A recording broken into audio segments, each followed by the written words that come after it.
طب إحنا بقى ندخل بقى في الجد، هنعمل إيه في الكورس دوّة؟ بإذن الله أنت هتلاقيني مركّز جدًا، جدًا على الاستماع، لإن لو سألت أي شخص اتعلّم أي لغة، هيقول لك إن أكتر حاجة لازم تركّز عليها والسر لتعلُّم أي لغة هو الاستماع،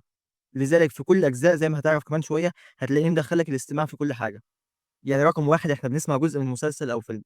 باعرض لك المشهد كامل بترجمة عربي وإنجليزي، وبعد ما تسمع المشهد بالكامل، هنشرح ونحلّل كل كلمة أو كل تعبير اتقال في المشهد.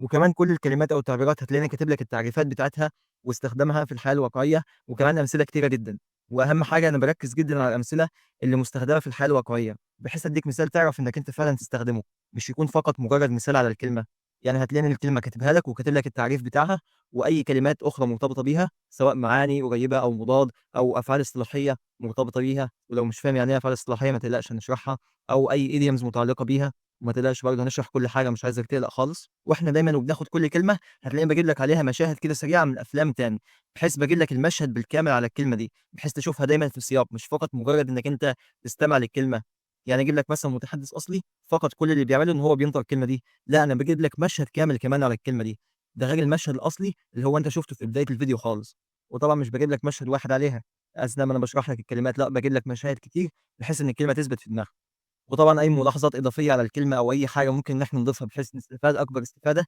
هتلاقيني كاتبها لك.